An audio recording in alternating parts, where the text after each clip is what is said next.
지금 QLD TQQQ 들고 계시다면 이미 계좌는 미국, 그 중에서도 나스닥 대형 성장주 쪽으로 강하게 기울어져 있습니다.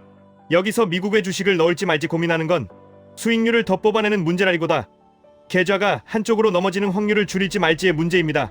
결론부터 말씀드리겠습니다. 미국의 주식은 지금이라도 시작하는 게 맞습니다. 다만 타이밍이 아니라 비중으로 시작하셔야 합니다. 많은 분들이 미국의 주식을 헷갈려합니다. 미국 주식이랑 섞어서 생각해버립니다. 그래서 오늘은 단어부터 분명히 하겠습니다. 미국 주식은 미국 상장, 미국 시장 중심입니다. 미국의 주식은 미국을 제외한 나라들의 주식 전체입니다. 즉 전 세계에서 미국을 뺀 나머지입니다. 이 한 문장만 머리에 박히면 앞으로 포트폴리오 설계가 훨씬 쉬워집니다. 지금까지 미국이 너무 잘 나갔습니다. 그래서 미국만 사도 된다는 말이 멋있게 들립니다. 그런데 그 말이 가장 위험해지는 순간이 있습니다. 바로 QLD TQQQ를 들고 있을 때입니다. QLD TQQQ는 미국이 잘 나갈 때의 장점을 증폭시키는 상품입니다. 반대로 미국이 길게 쉬거나 흔들릴 때의 단점도 증폭됩니다. 그러니까 QLD TQQQ 투자자에게 미국의 주식은 선택 옵션이 아니라 생존 설계에 가깝습니다. 여기서 딱 한 가지 착각을 걷어내야 합니다.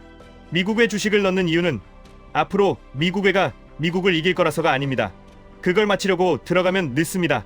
미국의 주식을 넣는 이유는 미래를 못 맞춰도 계속 투자할 수 있게 만들기 위해서입니다.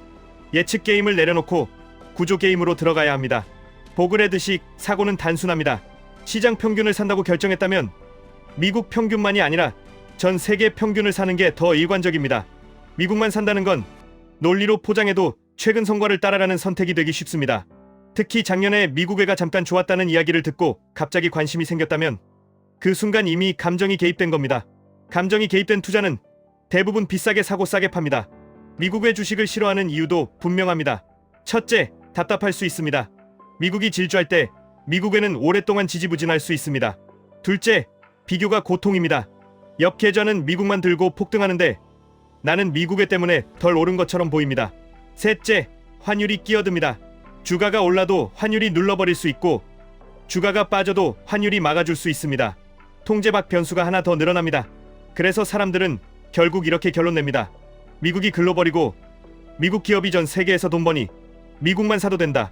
하지만 여기서 중요한 포인트가 있습니다. 미국 기업이 전 세계에서 돈을 번다는 사실과 내 자산이 미국 시장에만 걸려 있다는 사실은 다른 문제입니다. 정책, 규제, 금리, 통화, 정치 리스크, 밸류에이션 사이클, 이 모든 것이 한 나라에 집중됩니다. 미국이 특별히 나쁘다는 뜻이 아닙니다. 한 나라에만 올인하는 구조는 언제나 특정 리스크를 떠안습니다. 그리고 레버리지를 얹으면 그 리스크는 더 크게 작동합니다. 그럼 미국의 주식은 뭘 해결해 주느냐? 미국의 주식은 수익률을 마법처럼 높여주는 카드가 아닙니다. 미국의 주식은 내 포트폴리오가 끝까지 버티게 만드는 구조물입니다. 어떤 시기에는 미국이 앞서고 어떤 시기에는 미국애가 앞섭니다. 이 흐름은 길게 번갈아가며 나타납니다. 문제는 투자자의 인내입니다. 사람은 긴 시간 단위로 못 기다립니다. 그래서 늘 유행을 따라갑니다. 미국이 몇 년 좋으면 미국만이 정답이라고 말하고 미국애가 몇 년 좋으면 이제 미국의 시대라고 말합니다. 그 유행을 따라가면 대부분 꼭지에서 사고 바닥에서 팔게 됩니다. 지금부터는 실행으로 들어가겠습니다. 미국의 주식을 넣는 가장 좋은 방식은 한 번에 크게 바꾸는 게 아니라 목표 비중을 정하고 규칙으로 채우는 방식입니다. 타이밍을 맞추려는 순간 투자 자체가 흔들립니다. 반면 비중을 정하면 나머지는 자동화가 가능합니다. 먼저 목표 비중부터 잡겠습니다. 보그레드 커뮤니티에서 흔히 보는 권장 범위는 미국애를 대략 20에서 40 정도로 두는 경우가 많습니다. 어떤 분은 20 이하로도 충분하다고 말합니다. 숫자는 정답이 아닙니다. 핵심은 내가 감정 흔들리지 않고 유지할 수 있는 숫자여야 한다는 점입니다. QLD TQQQ 투자자라면 최소한 미국애를 10에서 20 정도는 가져가는 걸 진지하게 고려해 볼 만합니다. 이유는 간단합니다. 지금 계좌의 기울기가 너무 강하기 때문입니다. 다음은 구조입니다. 가장 현실적인 구조는 코어와 위성입니다. 코어는 흔들리지 않는 기반입니다. 위성은 공격 엔진입니다. 코어에는 광범위한 분산을 둡니다.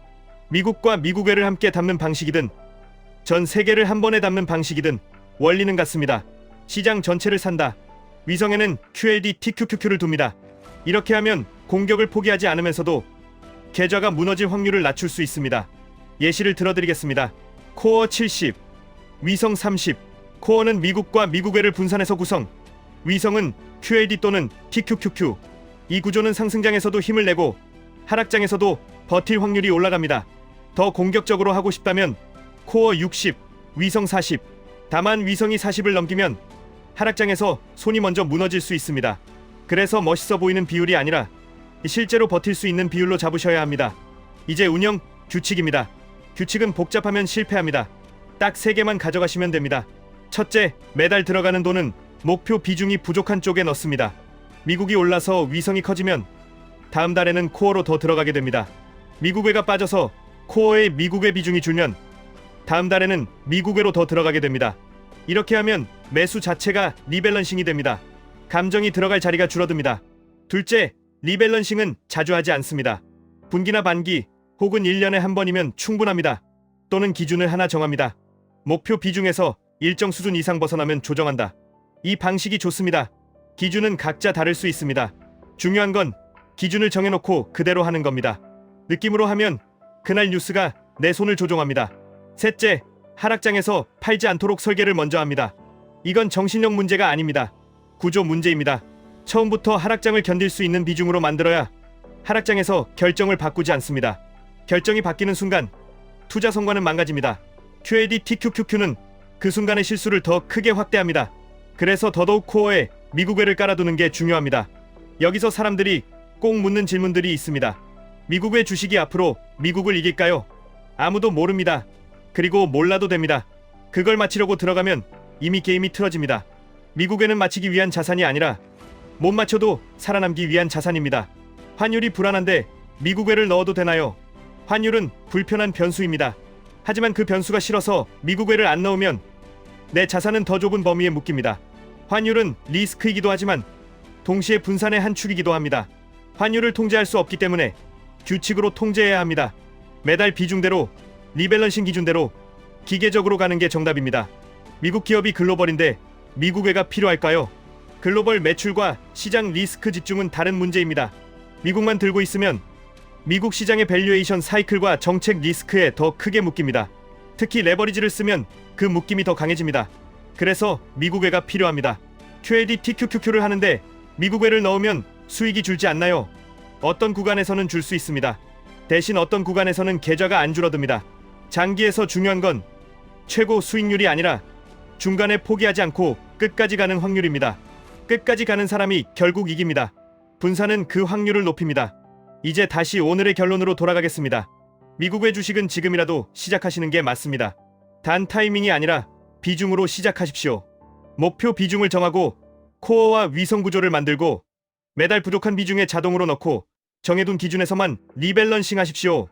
이렇게 하면 미국이 이기든 미국외가 이기든 내 계좌는 흔들려도 무너지지 않습니다. QAD TQQQ로 공격을 하시려면 그 공격을 끝까지 지속할 수 있게 받쳐주는 바닥이 필요합니다. 그 바닥이 바로 분산이고 그 중 하나가 미국외 주식입니다. 지금까지 1분 투자 하이젠버그였습니다.